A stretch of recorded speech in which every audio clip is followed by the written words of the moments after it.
Baik Ibu dan Bapak sekalian, yang saya hormati, ini kuliah kita yang terakhir. Eh, saya mau mereview perkuliahan. Ya, pertama tentang tugas. Tugas itu sesuai deadline-nya. Ya, saya sudah memberikan kelonggaran. Soalnya sudah diberikan 1 bulan sebelumnya. Mudah-mudahan mengerjakan tugas dalam keadaan nyaman, senang hati, ya, dan berpengharapan serta berkreatif, ya, tidak di bawah tekanan. Saya uh, mengurangi sedikit mungkin, ya. Jangan sampai ada tekanan-tekanan, ya. Orang tertekan itu menjadi terpaksa. Kalau terpaksa itu menjadi kehilangan makna pendidikan. Itu gampang saja. Ya, maka jangan jangan main paksa. Kalau bisa melalui kesadaran, gitu. Mendidik melalui kesadaran sehingga, ya, bagaimanapun juga yang namanya memaksa itu pasti ada sesuatu yang dikorbankan, misalnya begitu. Nah, satu perkara yang mungkin ingin saya highlight untuk tugas, jadi sekali lagi untuk tugas akhir, tugas pengganti ujian sudah saya kirimkan kepada Bapak Ibu, WA saya kepada Korprodi. Ya seperti itulah adabnya, ya, karena pemenang ini kan semua pada Korprodi, ya. Dan alhamdulillah respon semua Korprodi itu alhamdulillah menyambut dengan baik. Terima kasih Pak Marsikit atas infonya, semuanya begitu. Ya, nah, berarti selama ini on the right track apa yang saya kerjakan. Ya. Nah, jadi seperti yang sudah kita bahas untuk menulis karya, karena kita di dunia saintifik, filsafatnya scientificism, ya, dunia saintifik adalah dunia kontemporer, ya, di situ ada langkah-langkah saintifiknya, dan di dalam saintifik itu dibalut dengan filsafat bahasa, maka lahirlah bahasa yang saintifik. Nah, sementara yang ditulis adalah filsafat, lebih tinggi dari kuantitatif, lebih tinggi dari kualitatif, dia masuk ke dunia metafisik.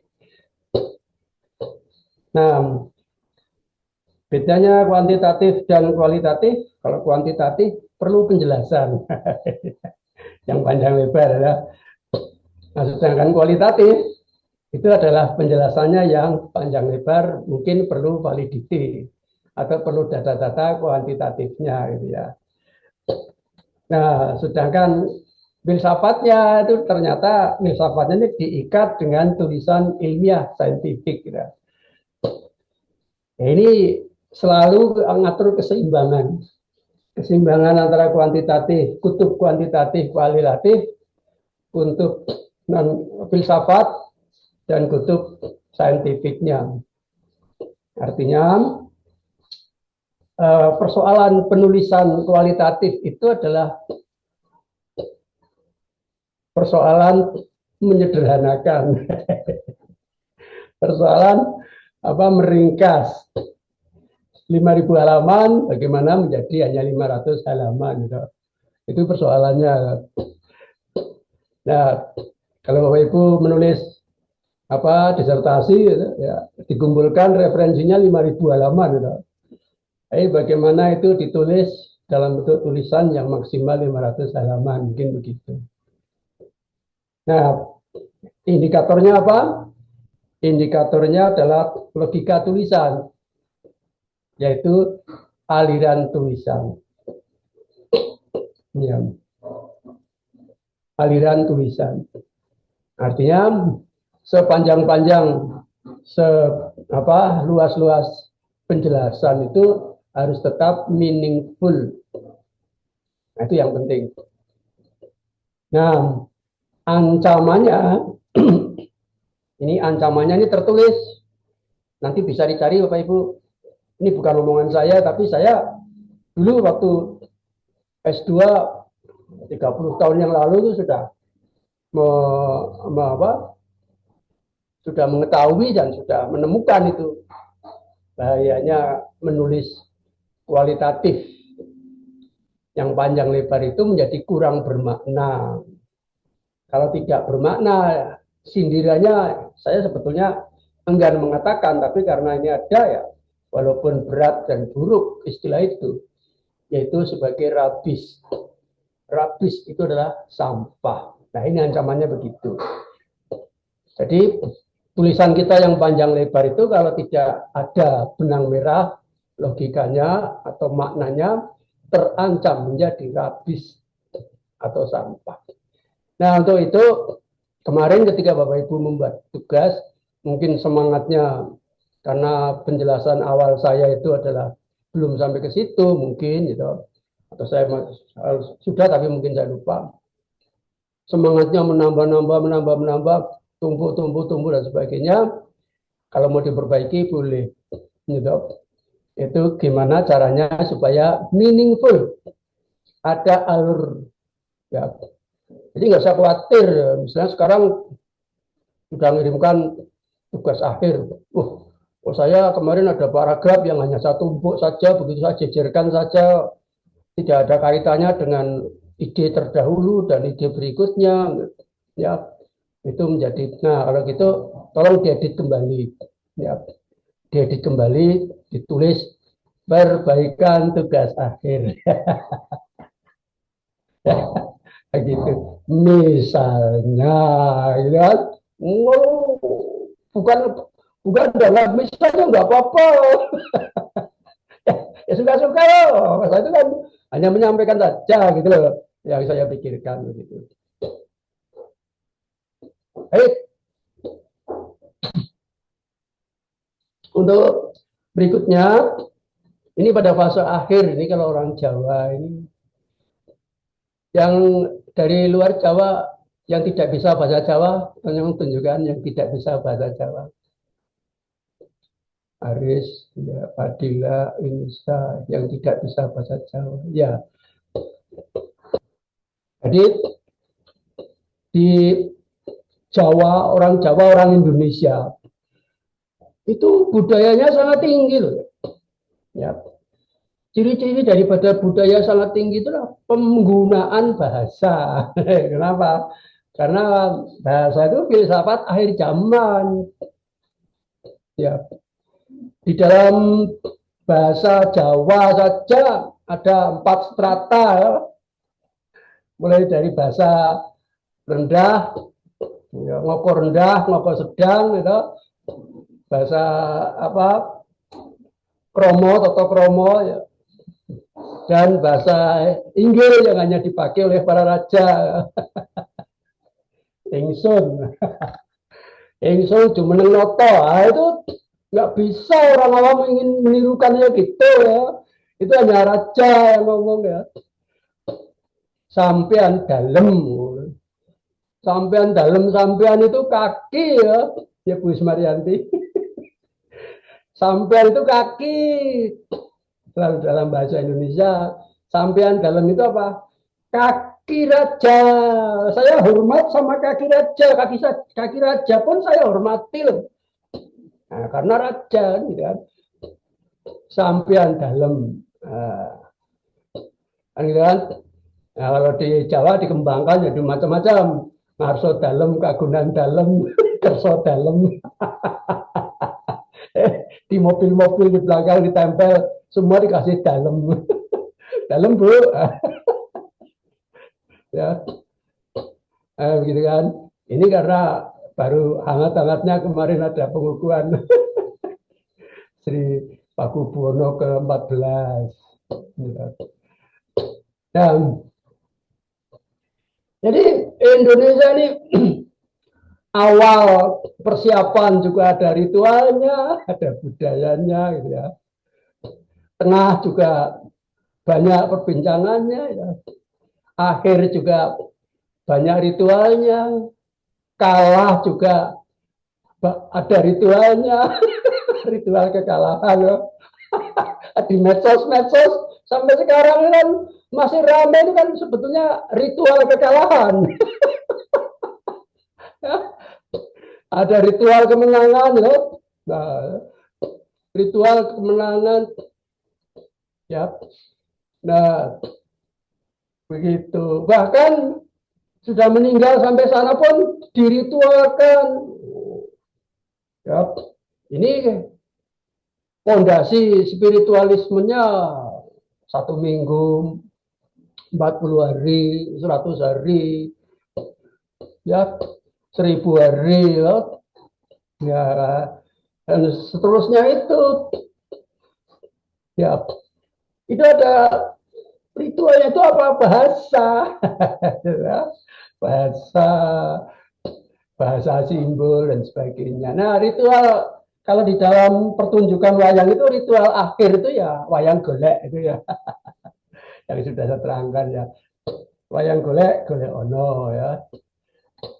Nah, terus nanti saya ingin mengirimkan video untuk melengkapi kuliah ini supaya nanti dan di bagian akhir nanti sampai nanti malam lah ya supaya saya ada supaya Bapak Ibu ada waktu senggang kapan muternya ya. Saya tunggu sampai jam 12 nanti bikin laporan WA saja karena sudah mengikuti kuliah ini dengan baik dan memutar video.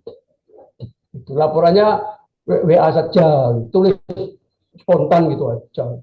Sampai jam 12 malam biasanya sampai jam 12 malam baru tidur ya. Biasanya. Nanti akan saya kirimkan itu. Kebetulan ada rekaman yang agak sistematis ya, dan agak lengkap di kelas lain walaupun di kelas S2 untuk sebagai penutup begitu. Tidak apa-apa. Nah, jadi ritual mengakhiri kegiatan itu ya, ya tentu ritual paling tinggi ya doa. Nah, ini nanti ini siap kita berdoa masing-masing ya, kita berdoa masing-masing. Atau saya minta yang kuasa memimpin doa itu ya.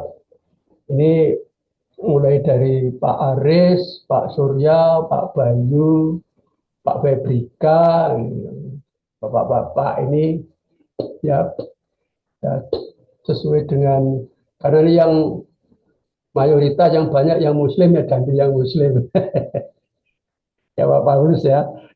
Nah, ini nanti yang lain menyesuaikan dan semoga jangan lupa gitu. Nah,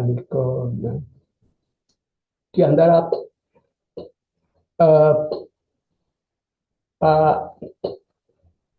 menurut Bu Diah, menurut perasaan persekitaran, ya, menurut perasaan persekitaran, atmosfer dan pengamatan, kira-kira siapa yang saya bisa minta tolong untuk doa penutup nanti?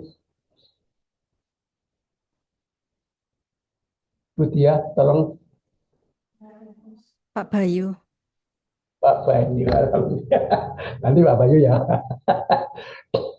Itu ritual persiapan ya. Saya bertanya pada Bu Diah, itu ritual persiapan. Persiapan itu secara psikologi itu adalah komunikasi internal. Ya, komunikasi internal sehingga ketika saatnya nanti sudah sampai, nah sudah mempersiapkan diri. Nanti doanya apa, atau mungkin mau download juga boleh, mau dibaca juga boleh, mau spontan berdasarkan pengalaman juga boleh. Seperti saya akhir tahun ini rencana nengok cucu ini jadi supir Jakarta nanti dengan istri saja, supir Jakarta, atau drivernya istri nanti. Kalau sudah sampai Magelang biasanya istri co-driver tuh kegiatannya menatap bintang-bintang. Ya, nengok atas. Oh, ya sudah sendiri saja supir Jakarta. Nah, itu komunikasi internal saya sudah sejak sekarang ini sudah besok di jalan ya bayarnya seperti apa ya. Dulu pernah pakai kartu apa namanya apa eh, apa yang di warung-warung itu elektrik gitu. Indomaret, pakai Indomaret, kartu Indomaret, dicari lagi masih ada enggak, kemarin disimpan di mana, dulu masih berapa, nanti diperbarui, kalau hilang hilang ya di itu lagi. Wah ternyata SIM-nya mati,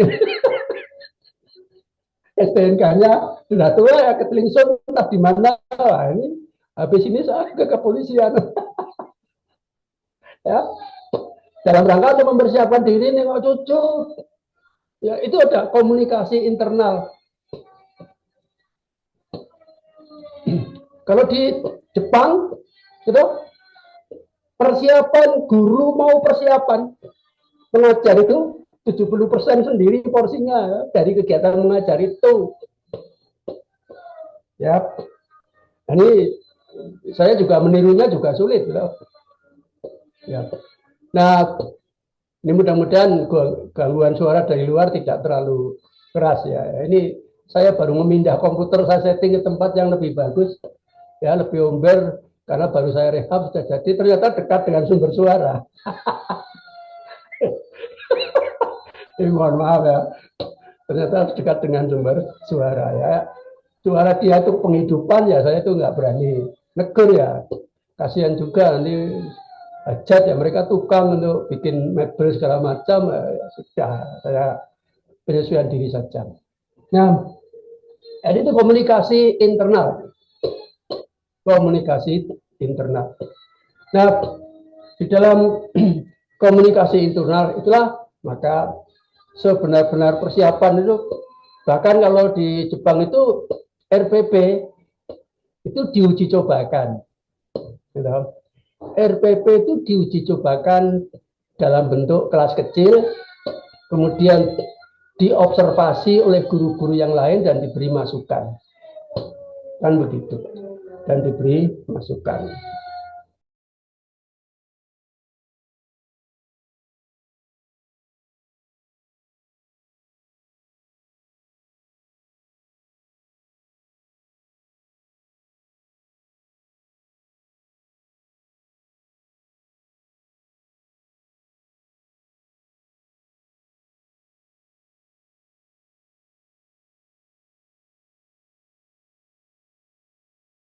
Maaf izin, ada suaranya. Maaf, sedang mengkondisikan lingkungan.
Oke, saya teruskan.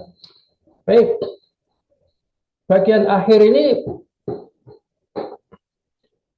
kerangka berpikir saya, kita berangkat dari mana dan sampai di mana, gitu ya, perjalanan kita ini, ya, berangkat dari mana sampai di mana.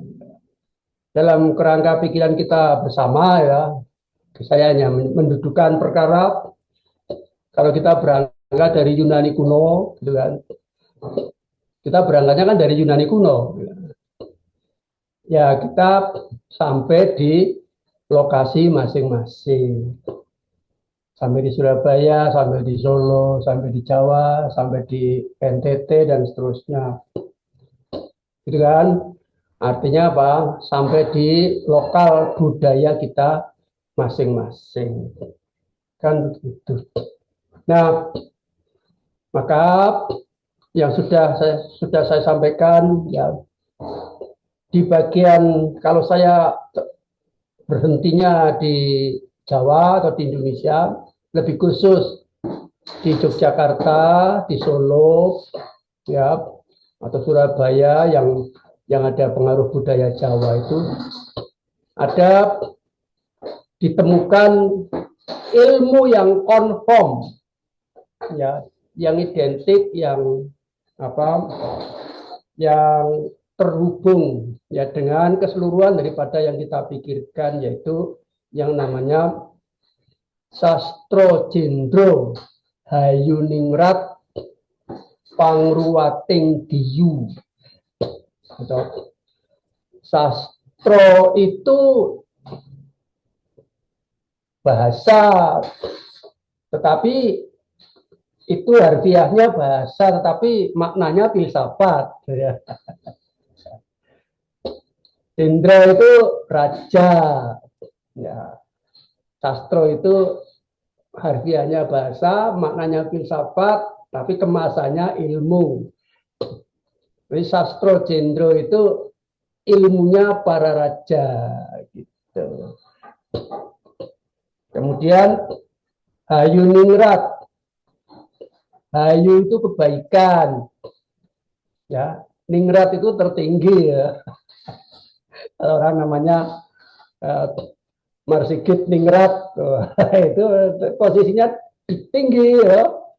Bayu Ningrat, wah itu posisinya tinggi, gitu. Maka orang-orang di keraton, di kerajaan itu banyak yang namanya Ningrat, Paku Ningrat, gitu. Prabu Ningrat, Wahyu Ningrat, semuanya. Ya. Nah, ini ada ilmu sastro jendro. Sastro itu ilmu, jendro itu adalah raja, ya. Hayu itu adalah kebaikan, Ningrat itu adalah tertinggi. Ningrat tertinggi ini kalau Immanuel Kant jadi sumum bonum, ya catat kau.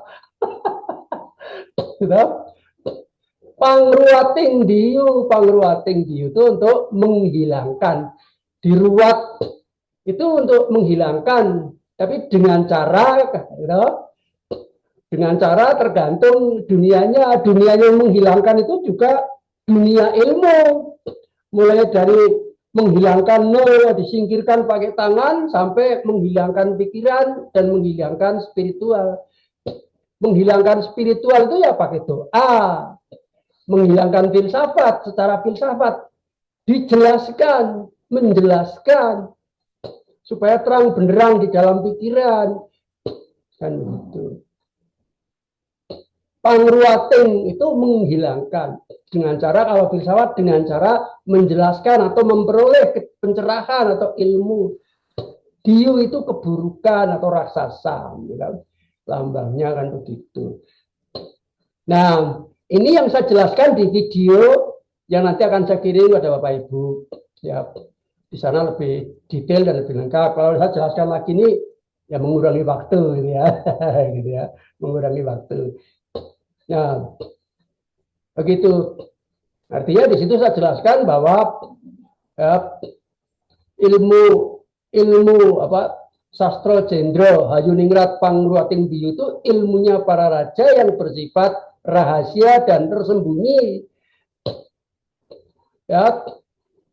Jadi zaman dulu itu orang tidak bisa sembarang menuntut ilmu, beda dengan sekarang. Sekarang kalau ada niat daftar, gitu, bayar, ada nomor induk mahasiswa, sudah bisa menuntut ilmu. Kalau dulu tidak boleh, tidak bisa.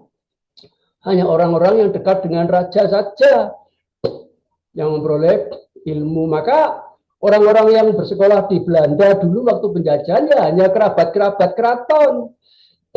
Orang-orang yang ningrat tadi, kan gitu, kebanyakan. Ya. Nah, tapi karena kita sudah mendapatkan pencerahan, karena sudah mendapatkan pencerahan lewat Pak Marsigit, gitu, atau lewat kita bersama, kita sudah melakukan ruatan. Karena ruatan maka rajanya bisa turun ke bumi, gitu, menjadi diri kita masing-masing. Diri kita sendiri itulah raja, paling tidak raja bagi apa ilmu kita masing-masing. Jadi kenapa bisa bersifat? Kenapa itu bersifat rahasia dan tersembunyi? Ya. Siapa tahu pikiran orang, gitu. Kan gampang lah. Wah, ilmunya para kacau, ya bersifat tersembunyi ya, ya, ya bersifat tersembunyi ya. Ya karena pikiran, siapa tahu pikiran orang. Tapi yang disembunyikan, ya, yang disembunyikan itu seberapa besar makna dan apa namanya daya yang tergantung dari seberapa besar jangkauan dan kedalaman dia mampu menghilangkan keburukan. Ya kalau Pak Marsikit ya sebatas melalui perkuliahan ini kan begitu. Kalau Bapak Ibu masing-masing ya sebatas pada tugas Bapak Ibu masing-masing kan begitu. Bagaimana? Tapi kalau begitu semakin tinggi itu apa? Ukurannya adalah kekuasaan. Semakin orang berkuasa dan setinggi-tinggi kuasa adalah raja. Maka yang dia sembunyikan itu sangat besar, sangat dahsyat dayanya untuk menghilangkan keburukan. Tapi kalau enggak sebaliknya, dayanya untuk menimbulkan keburukan, kan begitu. Jadi keburukan di bangsa di Indonesia ini levelnya level presiden. Ya, presiden yang bisa mampu buat keputusan presiden, peraturan pemerintah dan seterusnya itu, ya, dia raja di Indonesia. Ya, dengan pikiran-pikiran dan kebijakannya itulah dia mampu menghilangkan keburukan. Misalnya stunting, anak baru lahir kok sudah menderita kelaparan, stunting ya, diadakan program anti stunting, itu presiden ya. Nah sehingga yang stunting jadi buruk dihilangkan. Nah, kalau nggak presiden siapa lagi? Tapi kan siapa tahu ya pikiran presiden kan nggak ada orang tahu ya. Hanya orang-orang terdekat saja yang bisa mengetahui pikiran presiden. Dan seterusnya seperti itu. Nah, sehingga kita sendiri mempunyai daya semampu-mampu akal dan pikiran kita, semampu-mampu jangkauan, apa baik kita sendiri dalam diri kita sendiri kemampuan untuk menghilangkan keburukan, maupun lingkungan terdekat, istri, anak-anak, cucu, keluarga, bahkan mungkin tetangga, mungkin juga di jalan, ya. Di jalan, di kampus, dimanapun, dan seperti itu. Nah, maka kalau sudah melalui perjalanan, ya, cokro manggilingan yang berputar itu, ya, yaitu spiral kehidupan orang Jawa, orang Indonesia, cokro manggilingan, Yunaninya adalah hermeneutika, ya. Ternyata kita ketemu ilmu yang paling tinggi. Dan ternyata secara filsafat, pencerahan, sebenar-benar ilmu yang paling tinggi itu adalah kembali kepada diri kita masing-masing. Ya, kan begitu. Pada diri kita masing-masing. Nah, sehingga sampailah bagian penutup, akhirnya ketemulah, ya, wadah dan tutupnya. Bertemulah wadah dan tutupnya untuk mensinkronkan. Dalam bahasa Jawa, bahasa Indonesia namanya tumbuh oleh tutup. Kan begitu. Atau manunggaling kawula Gusti. Tumbuh oleh tutup. Atau manunggale kawula Gusti. Terangkum semuanya. Terangkum semuanya. Ibarat kita mau memahami bangunan, sebuah bangunan lantai 10. Kan begitu. Ya, kita mulai dari usia muda sampai dewasa, kapan kita memahaminya? Kapan kita memahaminya? ketika kita masih SD, ya, oh kita melihat ada tegel, mungkin keramik, oh di situ satu potong keramik, wah indah, gitu kan. Tapi kan kita nggak ngerti, gitu. Ternyata keramik saja di sana dan di sini beda. Loh, kok di tengah sama di belakang itu beda? Di belakang keramiknya lebih bermotif, lebih kasar. Ya, kita kan nggak ngerti kalau ketika anak kecil, kan begitu kan. Jadi maka pertanyaannya mulai dari apa? Apa itu, Bu? Oh, ini keramik. Apa itu, Bu? Oh, itu batu. Apa itu, Bu? Oh, ini pintu. Nah, mulai dari pertanyaan apa? Zaman Yunani, apa ini, apa itu, darah terbuat dari apa, ya? Filsafat pertama, ya. Itu filsafat pertama. Ini makro mikronya begitu. Kalau kita sudah rangkum, ya, ketemu apa namanya, tumbuh le tutup manunggaling kawula Gusti, ya. Kalau kawulanya isi, ya Gustinya itu wadahnya. Gitu kan. Saya memikirnya pun begitu. Kalau kawulanya adalah ciptaannya, Gustinya yang menciptakan. Kan begitu. Nah, terus sampai mulai dari pertanyaan apa sampai kepada pertanyaan bagaimana, mengapa, terus sampai pada pertanyaan untuk apa.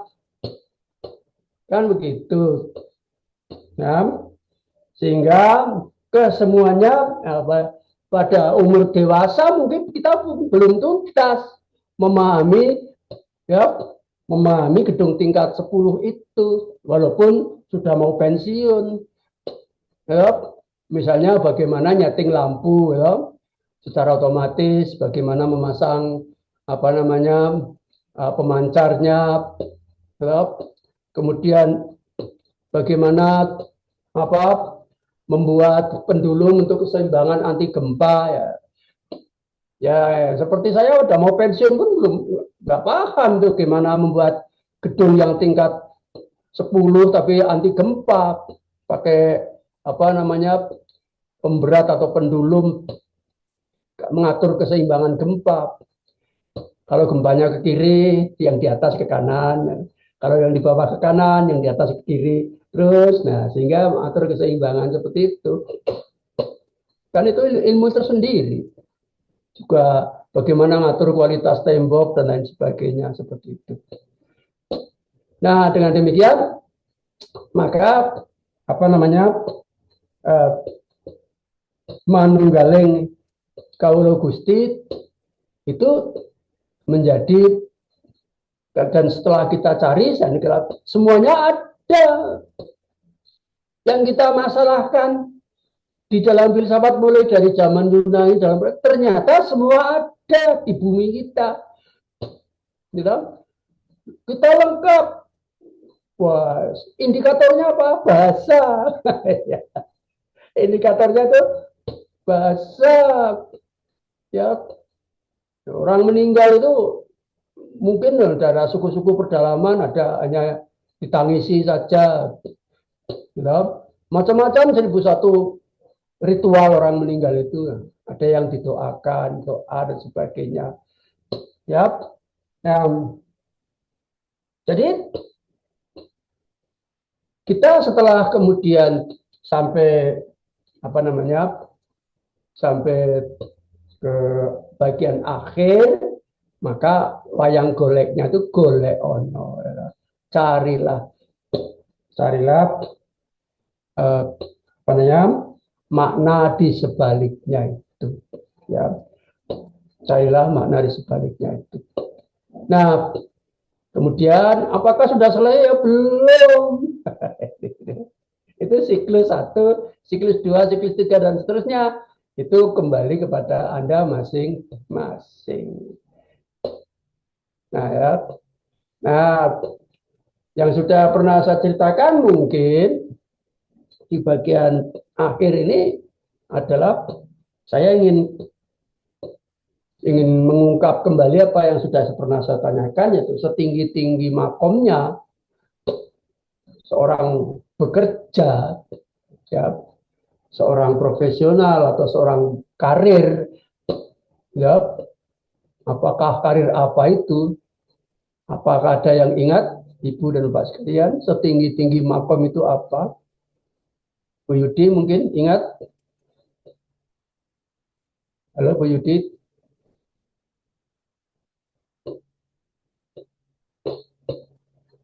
Ini permasalahan apa? Izin Pak, Bu Yudi jaringannya sedang. Iya. Apakah ada yang ingat setinggi-tinggi makomnya orang apa berkarya? Ada yang ingat? Apakah saya sudah pernah mengatakan setinggi-tinggi makomnya termasuk seorang dokter, guru, ya apa di bidangnya masing-masing. Makom itu juga ada makom yang benar, ada makom yang salah. Ada yang ingat, Bapak Ibu? Ya, baik. Setinggi-tinggi makomnya, seorang yang bekerja itu adalah membuat tulisannya. Melaporkan tulisannya berdasarkan riset. Makom apa? Makom di dunia saintifik.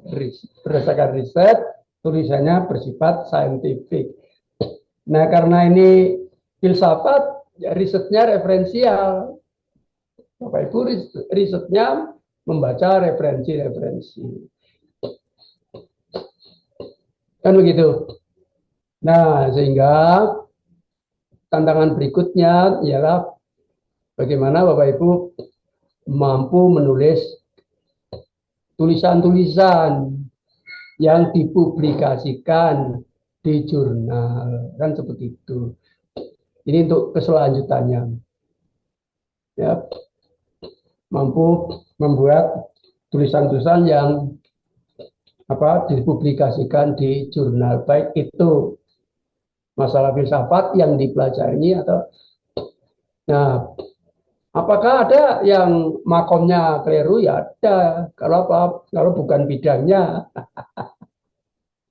Nah, saya pendidikan, kalau menulis pendidikan itu bidangnya, menulis filsafat ya bidangnya, menulis matematika ya bidangnya, pendidikan matematika ya bidangnya, kan begitu. Nah, ya.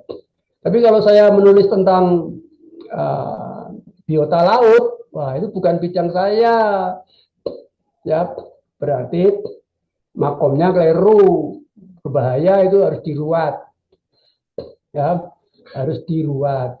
Ruat paling tinggi didoakan atau berdoa minta ampun.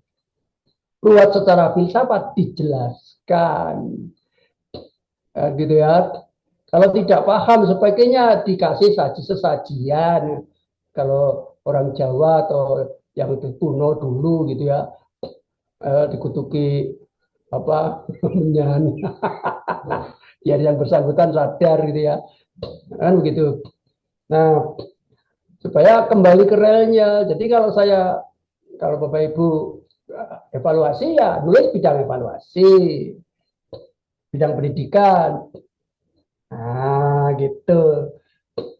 Maka jangkauannya ialah semua penelitian Ibu dan Bapak sekalian, gitu, penelitian sesuai dengan bidangnya yang menuju kepada makom yang benar itu adalah penelitian kurikulum. Penelitian kurikulum.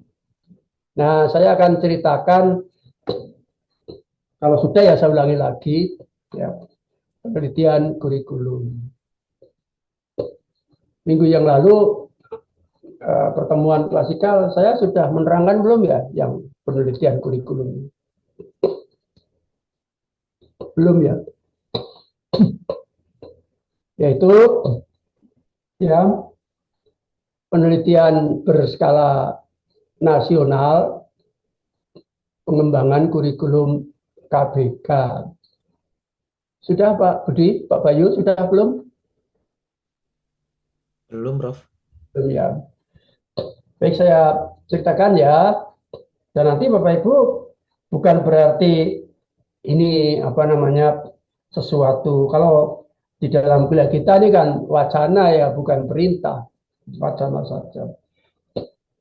Nah, ini nanti Bapak Ibu tulis dalam bentuk WA, dilaporkan kepada saya. Bagian satu adalah yang dikuliahkan ini, bagian kedua adalah yang divideokan nanti. Dan saya tunggu paling lambat jam 12 malam, nanti malam. Ya, Pak. Ada waktu cukup lah, istirahat dan sebagainya, muter-muter sambil tiduran nanti, muter video, dengerin, gitu. Kan gitu. Nah, konon ya pada suatu waktu, gitu, konon pada suatu waktu, kira-kira ya tahun 95, 30 tahun yang lalu, ya 30 tahun yang lalu, ya gelar saya masih MA, belum doktor, ya, 30 tahun yang lalu. Nah, saya menjadi bagian dari pasca sarjana. Pada saat itu direktur pasca sarjana adalah direktur yang ketiga. Nah, kondisi di pendidikan di Indonesia saat itu, saya bicara tentang pendidikan SMP. Ya, maka ada lembaga pengembangan, ada di sana pusat pengembangan, kan? Pusat pengembangan pendidikan, ada 3 pusat di situ, pusat perbukuan, pusat kurikulum, dan pusat pengujian. Sementara yang menyelenggarakan sekolah itu adalah di kementerian, yaitu direktorat masing-masing. Ada direktorat SD, direktorat SMP, direktorat SMA, ya, kemudian Direktorat Jenderal Pendidikan Tinggi, Dirjen Dikti, dan seterusnya. Gitu. Nah, suatu ketika, pada suatu saat, ini rupanya ada kegiatan yang agak pakim ya, agak terhambat atau apa lambat, yaitu tentang kurikulum, perubahan kurikulum dulu. Munculnya kurikulum 1994, kurikulum KPK.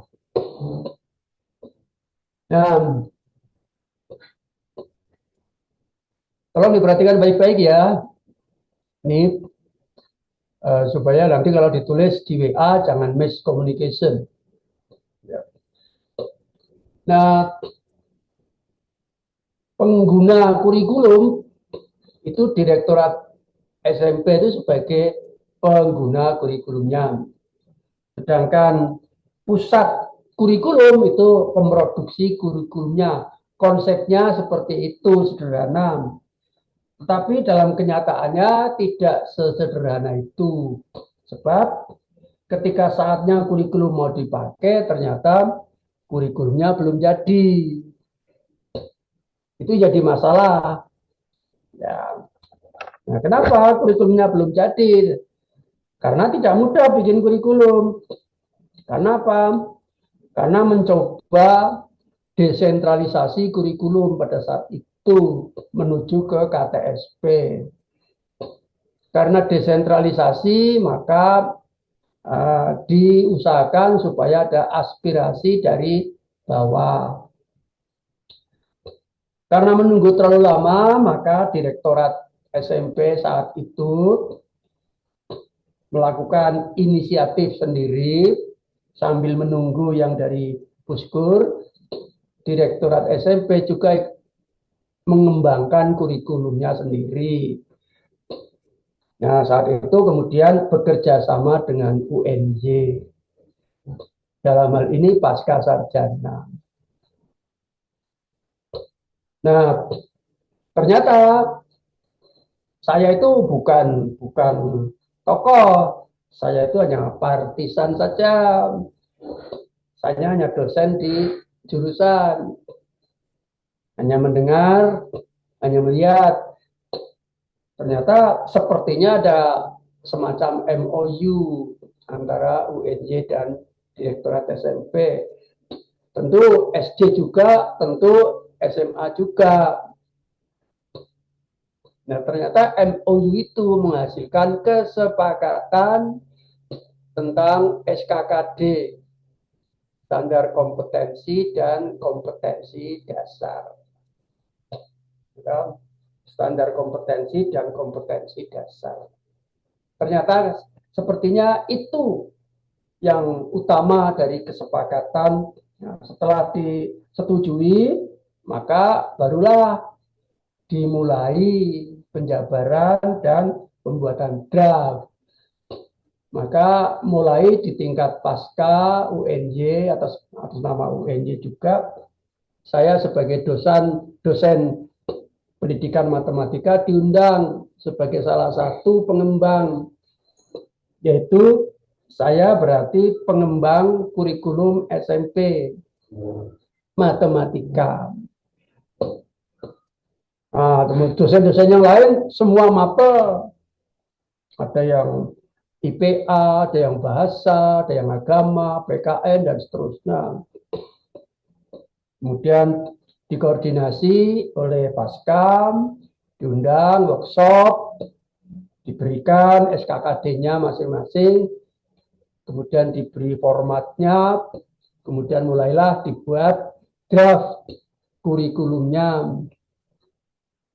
Maka saya sebagai satu pengembang membuat draft itu sesuai dengan formatnya, sesuai dengan arahan, SKKD-nya dan sebagainya. Ada SKKD yang bersifat inti yang tidak bisa diubah-ubah, dikurangi ditambah, tapi ada yang bersifat tambahan, bahkan mungkin yang bersifat lokal, kan begitu.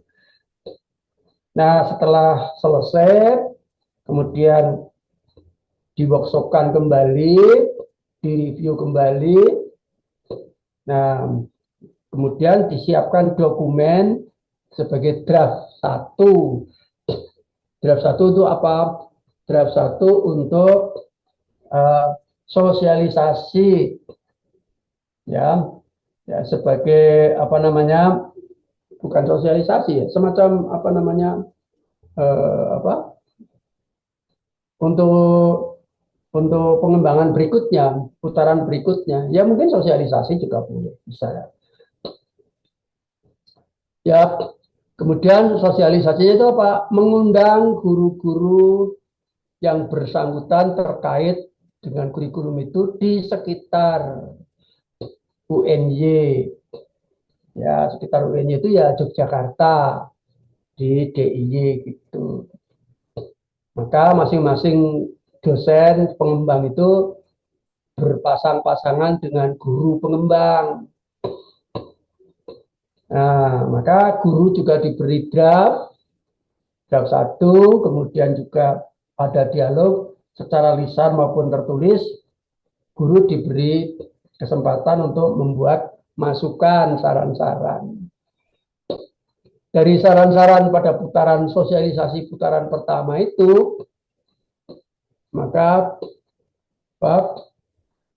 kemudian diadakan workshop, diikutkan juga gurunya untuk perbaikan. Ya, nah, perbaikan nanti hasilnya adalah dipakai untuk apa?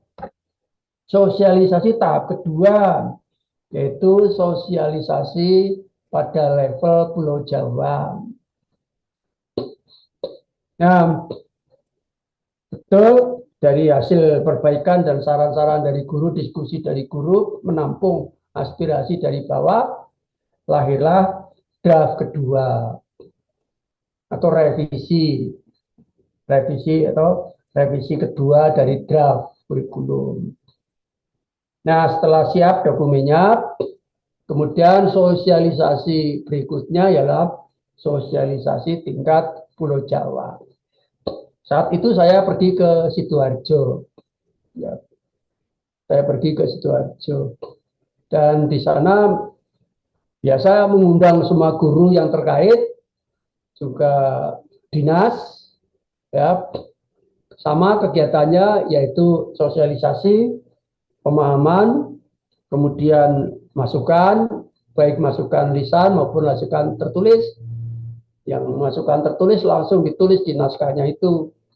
Silakan SKKD-nya mau ditambah, mau dikurangi, terus draft kurikulumnya apa bebannya, jam-jam dan sebagainya, dan seterusnya. Silakan alokasi waktu, ya begitu.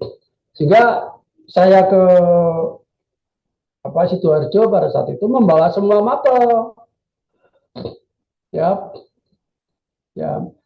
Demikian juga ada yang ke Jawa Barat, Jawa Tengah. Setelah selesai dibawa pulang, maka dilakukanlah revisi tahap berikutnya. Tahap ketiga kalau nggak salah, di kampus, di bawah koordinasi pasca dan juga dimonitor oleh Direktorat SMP. Datang juga. Ingat saya saat itu sampai pada rumusan apakah tujuan pembelajaran itu perlu atau tidak. Kalau sudah ada SKKD dan diskusi itu seru. Diskusi itu seru. Perlu nggak ini pakai rumusan tujuan saat itu? Akhirnya Direktorat SMP menggarisbawahi masih perlu, Pak. Nah, ya sudah, tetap dicantumkan ada tujuan pembelajaran, walaupun sudah ada SKKD. Gitu. Itu salah satu contoh. Nah, kemudian dilakukan perbaikan, kemudian diworkshopkan kembali di pasca. Nah, setelah itu dibuat dokumen untuk perbaikan terakhir, yaitu sosialisasi nasional. Saya bawa seluruh mapel. Pada saat itu saya ditugaskan ke Manado. Ada yang ke Kendari, ada yang ke Pontianak, ada yang ke Rio. Seluruh Indonesia dibawa ke sana. Sama juga di sana saya undang guru-guru, undang dinas, ya, bahkan perwakilan dari Pemdab, ya, sama sosialisasi, guru-guru diundang satu hari memberi masukan, diskusi, baik masukan lisan maupun tertulis. Setelah itu selesai, dibawa kembali ke UNY. Nah, ini tahap akhir finalisasi, ya, untuk membuat draft final. Nah, draft final inilah kemudian dibawa ke Jakarta, dipresentasikan di Direktorat SMP. Kemudian setelah itu, beberapa saat kemudian, mungkin beberapa bulan, diberlakukanlah draft final itu di seluruh SMP di seluruh Indonesia.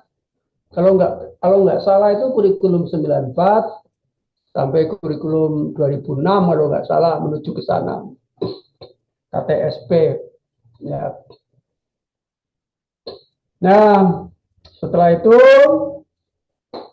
kemudian dilaksanakanlah, ketika dalam pelaksanaan setahun 2 tahun sepertinya kurikulum dari Puskur juga sudah jadi. Puskur juga mengadakan sosialisasi dengan metode yang sama yang dikerjakan oleh Pasca, gitu ya. Nah, ya, sehingga di lapangan terjadi dua versi kurikulum di Direktorat dan kurikulum versi Puskur.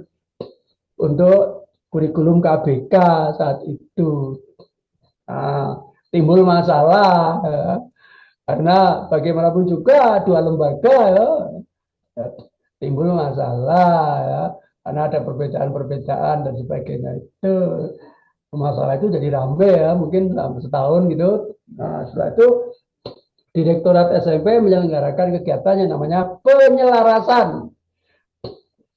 antar dua kurikulum, kurikulum SMP dan kurikulum dari Puskur diselaraskan.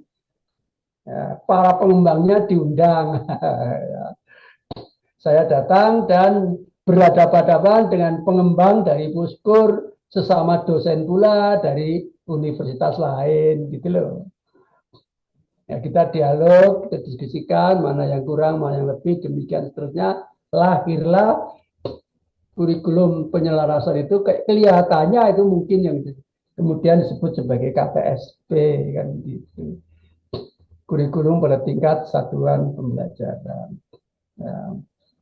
Tapi kelihatannya dalam perjalanannya tidak mulus, ya, karena apa banyak hal-hal yang mungkin di luar apa skenario atau apa, ya, termasuk munculnya uh, jual beli LKS. LKS itu prerogatif guru kalau dijual belikan, ya. Kemudian juga penjualan buku-buku yang tak terkendali dan seterusnya dan seterusnya dan seterusnya lah ya. Nah, sehingga saat itu adalah usaha-usaha perbaikan, saya sudah nggak terlibat itu, ya. Kemudian lahirlah kurikulum 2013. Sampai sekarang sepertinya kurikulumnya kembali ke sentralisasi. Ya, desentralisasinya hanya pada kurikulum inti, kemungkinan seperti itu. Ya. Nah, itulah eksperimen pertama Indonesia untuk otonomi bidang pendidikan. Sayangnya sampai sekarang saya tidak melihat, ya mungkin hanya saya saja yang kurang apa kurang paham atau kurang pergaulan gitu ya. Hasilnya seperti apa itu kan mungkin di sana di direktorat ya tidak dipublikasikan sebagainya. Kalau di Inggris, ya, kalau di Inggris kegiatan tadi itu dikemas dalam bentuk riset, dan ini sebetulnya riset, ya, ini sebetulnya riset pengembangan kurikulum berskala besar, ya, tingkat nasional, ya, itu riset. Jadi karena skala besar tingkat nasional itu nggak bisa dilakukan hanya oleh orang-orang perorangan, itu nggak bisa. Kerjasama ini kerjasama antar lembaga. Yang setara dengan itu di Inggris itu 40 tahun yang lalu itu lahir laporan large scale, skala besar penelitian inovasi pembelajaran pendidikan di Indonesia, di Inggris. Lahirlah yang namanya Cochrane Report. Bapak Ibu nanti bisa cari di internet ya. Cochrane Report ya. Coba sekarang boleh Bapak Ibu cari di WA, di Google. Cochrane Report itu tulisannya COCROFT. Cochrane. Cochrane. COCROFT.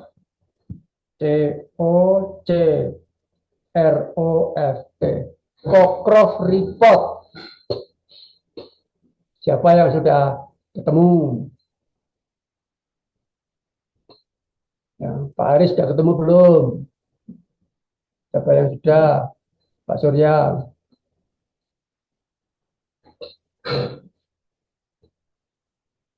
Cochrane Report. Tahun berapa? Itu 40 tahun yang lalu kira-kira.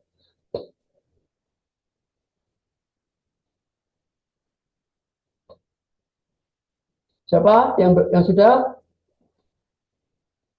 Bu Ismariati sudah belum, Bu? Prof, belum. Cochrane Report.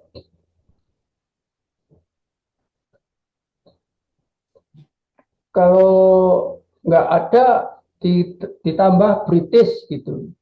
Cochrane Report British. Kalau nggak ada lagi education. Siapa yang sudah ketemu?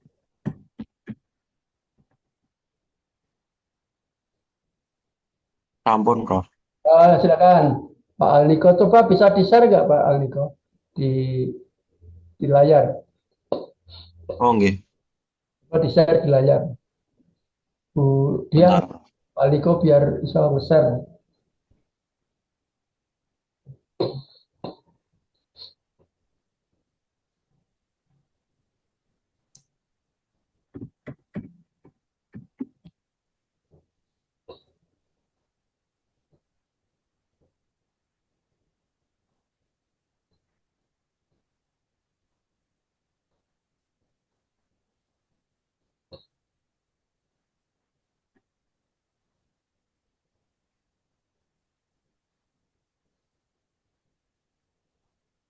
Bu Ismarianti di off-kan dulu mic-nya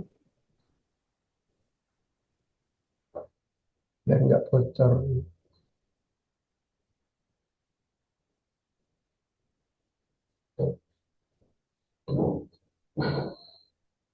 Apakah sudah Ya, ya ini, itu berarti tahun 82?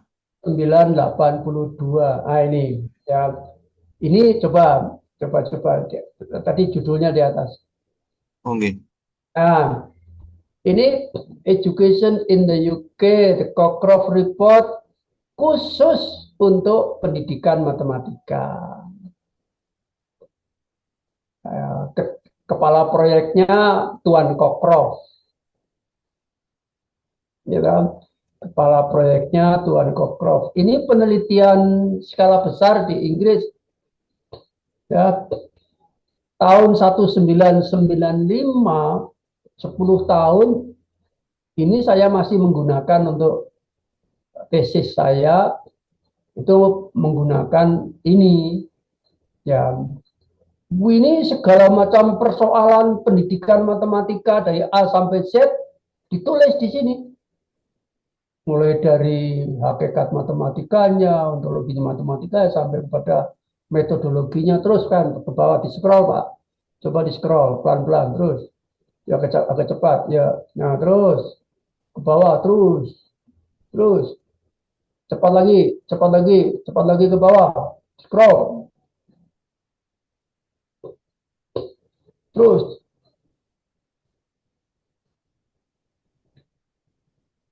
banter.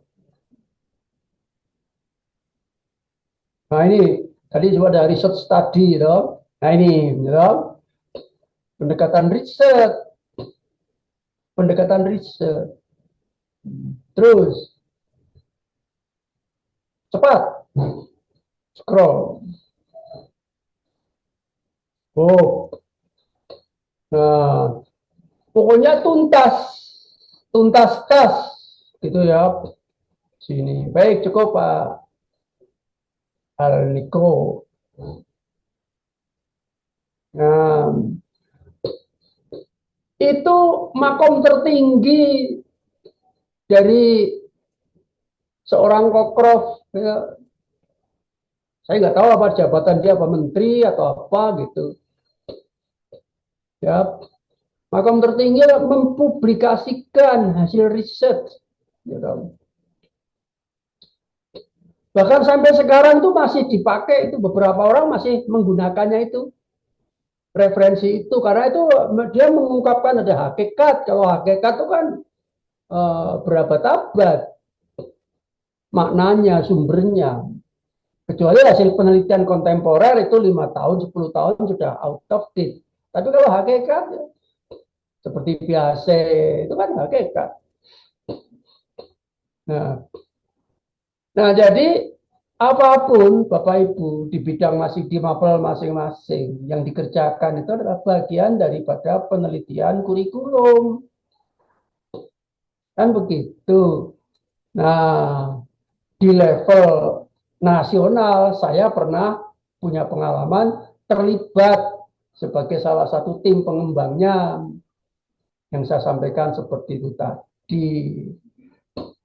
Nah, oleh karena itu maka pengembangan penilaian pun bagian daripada pengembangan kurikulum itu. Kan begitu. Maka itulah maksud saya Kalau kita sudah belajar filsafat, sudah menemukan mosaik, kemudian kita rangkai, maka sekarang kembali ke Bapak Ibu masing-masing di dalam evaluasi ini, temukan mosaik-mosaik itu, temukan unsur-unsur penghubungnya, kemudian bangunlah dunianya, dan begitu tingkatkan makomnya, sehingga ketemu ilmu yang paling tinggi, kemudian juga dirangkum dalam bentuk manunggaling kawula Gusti, dalam arti yang sedalam-dalamnya dan seluas-luasnya. Kalau sudah sampai kepada manunggaling kawula Gusti, bukan lagi apa dan mengapa pertanyaannya. Bagaimana membangunnya, kemudian implementasinya, seperti itu nih bagian akhir. Nah, untuk itu kan ini baru awal daripada perjuangan ke depan ke sana yang tiada ada akhirnya. Jadi kuliah filsafat ini kalau diteruskan ya sah-sah saja, boleh-boleh saja secara substantif, dan tidak akan ada istilah selesai. Selalu saja saya bisa bikin ide, siapa tahu ada pikiran saya. Ini kan sudah ilmu yang paling tinggi. Misteri ya, rahasia para raja. Bapak Ibu sudah, Bapak Ibu tidak paham dari wah ini yang itu yang formalitas yang ditulis itu sebagai pilar-pilarnya saja. Jadi CPMK itu pilar-pilarnya, nanti kemudian kebijaksanaannya itu kan kemudian itu tadi ilmu para raja, ya. Ilmu para raja kan siapa yang tahu, rahasia. Ya. Oleh karena itu tantangan Bapak Ibu berikutnya supaya bisa membangun lebih, menghilangkan keburukan itu dalam rangka membangun dunianya. Ya. Maka tantangan berikutnya bagaimana memperoleh kekuasaan dalam arti yang sedalam-dalamnya dan seluas-luasnya. Kuasa bicara. Bukan memperoleh kekuasaan mesti harus jadi raja seperti Pak Kubuwono, enggak. Kuasa bicara, ya, karena kuasa bicara baik buruk itu anak kekuasaan. Di mana engkau kuasa, maka disitulah akan ada baik dan buruk. Sementara manusia diberi kuasa untuk hidup di muka bumi sebagai khalifah. Nah, maka selagi ada manusia selalu muncul baik dan buruk. Kan begitu. Semakin kuasa seseorang, semakin banyak ya kemampuan dan semakin baik kemampuan untuk menghilangkan keburukan, kan begitu. Pada levelnya masing-masing. Menghilangkan keburukan itu setali tiga uang, sisi mata yang lain dari patah uang logam yang lain ialah membangun kebaikan atau membangun dunianya. Begitu ya Bapak sekalian, ya, sehingga ya disilakan untuk fokus kepada tugas akhir pengganti ujian akhir. Begitu. Nah, dari saya, kalau ada yang ingin ditanyakan, silakan Bapak Ibu. Masih ada waktu sebentar. Saya mau tanya, Prof. Oke. Terkait dengan tugas akhir, waktu yang lalu itu Prof kan mendiko nanti harus dikaitkan dengan penilaian sesuai dengan bidangnya masing-masing, begitu ya Prof ya? Lanjut. Ya, kemudian ada tambahan ya, yaitu tentang yang video yang yang melihat pembelajaran di Inggris observasi itu yang saya ceritakan. Ya. Yang ini nanti ya, bukan ini yang saya observasi di Inggris kan sudah saya ceritakan. Oh ya, Yang saya observasi di Inggris itu bagaimana mengevaluasinya. Oh ya. Kemudian merampingkan tulisan sehingga tulisannya jangan sampai berserakan, berkurang maknanya, ya dirampingkan. Kalau bisa pakai PDF saja Bapak Ibu supaya ringan. Ya. Pakai PDF gitu ya. Ada yang lain silakan yang ingin ditanyakan. Kuliah. Jadi untuk kuliah tadi Bapak Ibu persensinya sudah berapa kali? 16 kali ya? Mohon izin, Prof. Izin Prof, saya telat tadi. Ini saya tanya yang persensi 16 kali tadi, yang persensi itu sudah berapa kali? Sebentar, Prof. Kalau tidak salah ini masih kurang, Prof. Karena iya kurang Betul, satu. Prof. Karena kita Sudah ada. Ya, sudah 16 kali Prof sebenarnya di 16 kali loh. Ya, nanti. ya, tetapi sepertinya ada satu yang masih terselip yang pertemuan ketiga itu tertulis sepertinya tidak hadir semua Prof. Pertemuan ketiga. Iya, Iya. yang Ya, disiapkan saya itu. cari-cari tadi. Nanti sudah saya perbaiki yang lain-lain, tapi ini yang kelas ini ketiga ya. Iya, yang pertemuan ketiga Prof. Itu yang masih sepertinya masih tidak hadir semua. Pak Paulus Parsego itu berapa kali dia masuk?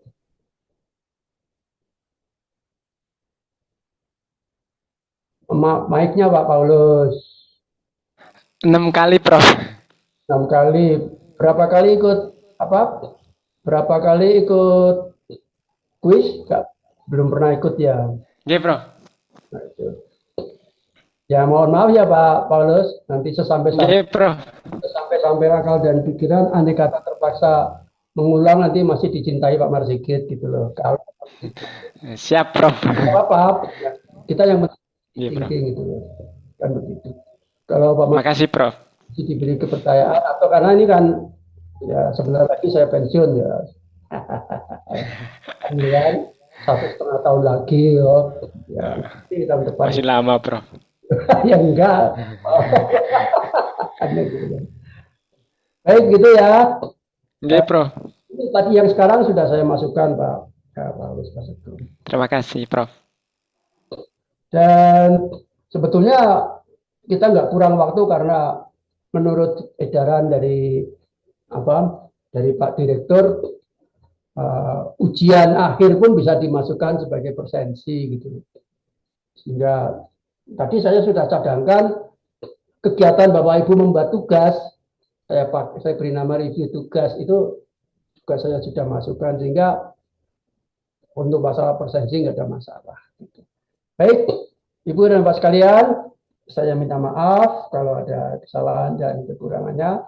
Saya minta Pak Bayu untuk memimpin doa untuk mengakhiri hari ini dan doa untuk mengakhiri perguruan kita 1 semester. Mari kita semuanya ngamini yang Islam sesuai dengan apa yang disampaikan Pak Bayu, yang lain menyesuaikan. Silakan Pak Bayu. Oke, terima kasih Prof. Bapak Ibu, monggo diamini jika memang doa yang saya bacakan sesuai dengan apa yang diyakini Bapak Ibu. Bismillahirrahmanirrahim. Allahumma shalli ala sayyidina Muhammad wa ala sayyidina Muhammad walhamdulillahirabbil alamin. Allahumma ighfir li dhunubi wa li walidayya warhamhuma kama rabbayani shaghira. Allahumma inni nas'aluka salamatan fid dini wa afatan fil jasadi wa ziyadatan fil ilmi wa ziyadatan fil ilmi wa barakatan fi rizqi wa tobatan qabla al-maut wa rahmatan minal maut wa baratan ba'da al-maut. Allahumma hawwin 'alaina fil sakaratil maut wa najatan minan nari wa afatan min hisab. Rabbana tuzigh qulubana ba'da idh hadaytana wa hab lana min ladunka rahmatan. Rabbana atina fid dunya hasanah wa fil akhirati hasanah wa qina adzabannar. Subhanaka rabbika rabbil izzati amma yasifun wa salamun alal mursalin walhamdulillahi rabbil alamin. Al-Fatihah. Bismillahirrahmanirrahim. Maliki yaumiddin, iyyaka na'budu wa iyyaka nasta'in, ihdinas siratal mustaqim, siratal ladzina an'amta 'alaihim ghairil maghdubi 'alaihim waladdallin. Amin. Terima kasih Pak Bayu, alhamdulillah. Mudah-mudahan dengan ditutup dengan doa, mudah-mudahan barokah ini sebagai modal utama untuk memperoleh berkah-berkah yang lain. Barokah itulah kebaikan. dilanjutkan. Semuanya cocok dong. Ya, kalau sudah dirangkum manunggaleng kaulo Gusti. Begitu. Ya. Baiklah, sekali lagi saya minta maaf kalau ada kesalahan dan kekurangannya. Marilah kita tutup pertemuan kita dengan berdoa. Tadi sudah ya, lupa, ya otomatis. Sampai berjumpa di lain kesempatan. Siapa tahu ya menyambung silaturahim. Assalamualaikum warahmatullahi wabarakatuh. Waalaikumsalam Waalaikumsalam warahmatullahi wabarakatuh. Terima kasih banyak, Pak. Terima kasih, Prof.